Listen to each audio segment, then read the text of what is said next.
देखिए अभी 2 बजे से ज्यादा का वक्त हो चुका है और वोटिंग चल रही है 8 सीटों पे। सिवान सबसे हॉट सीट, सिवान, शिवहर, महाराजगंज, आपको वैशाली, मोतिहारी, ये सारे सीटों पर वोटिंग चल रही है। मगर सिवान में क्या हो रहा है, विजुअल देखिए किस तरह से वोटिंग सेंटर के विजुअल हम आपको दिखा रहे हैं। तस्वीर देखिए, और ये तस्वीर उतनी लंबी भीड़ नहीं है जैसे बाकी सीटों पर है। वैशाली में लगभग 40% से ज्यादा का वोटिंग, 1 बजे का आंकड़ा हम बता रहे हैं 40%, महाराजगंज में 34% और बाकी जगह 36, 37, 38% हुआ था। मगर सिवान की वोटिंग परसेंटेज बहुत कम है, 31% समथिंग है। मतलब सिवान में लोग उस उत्साह में वोट नहीं डाल रहे जैसे बाकी 7 लोकसभा में उन लोग वोट डालने जा रहे हैं। 7 लोकसभा, बाकी 7 लोकसभा के मतदाता जिस खुशी में और जिस उत्साह से वोट डाल रहे हैं उतने उत्साह से, तो देखिए सिवान में ऐसा क्या हो गया कि अब वोटिंग परसेंटेज डाउन है। सबसे पहले हम आपको बताते हैं कि जो विजय लक्ष्मी कुशवाहा है उनको लेकर अपर कास्ट, भूमियार, ब्राह्मण, राजपूत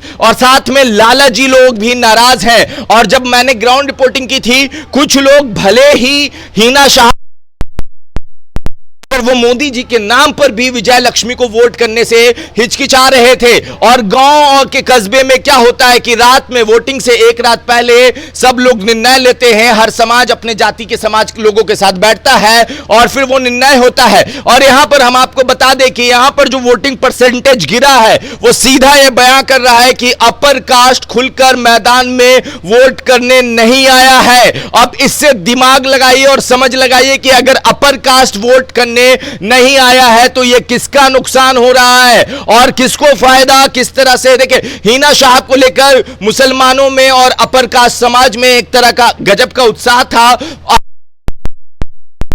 यादव समाज उतना उत्साहित नहीं है, ना लेफ्ट गठबंधन उतना उत्साहित है। मगर अगर इस तरह से वोटिंग परसेंटेज गिर रहा है, यह भी एक गुड न्यूज नहीं है कि वोटिंग परसेंटेज का कम होना गुड न्यूज नहीं माना जाता है। मगर खेला कहीं ना कहीं तो हो रहा है। जिस तरह से वैशाली में 40% टच हो गया, शिवहर में 38 से ज्यादा % का वोट हो चुका है, हम उस पर बात करेंगे, अलग से वीडियो बनाएंगे। मगर क्या हुआ, क्या खेला हुआ है, सिवान किसका, सिवान का राजा कौन, टेंपू चलेगा, तीर या लालटेन जलेगा, सबका इंतजार था। और जिस तरह से वोटिंग परसेंटेज धीरे धीरे धीरे और नीचे की तरफ फिसलता जा रहा है, इस 8 लोकसभा में जहां आज वोटिंग हो रही है वहां सबसे कम जो वोटिंग परसेंटेज है वो सिवान का ही है। सिवान में क्या टेंपुर की रफ्तार स्लो है या लालटेन का लौ या फिर तीर की जो धमक है वो कम पड़ गई है। अब किसके लिए फायदा और किसके लिए नुकसान है यह जनता तय करेगी। आपको क्या लगता है कि सिवान में कम वोटिंग परसेंटेज किसका फायदा कर रहा है? आप अपनी राय नीचे कमेंट बॉक्स में लिखिए। धन्यवाद।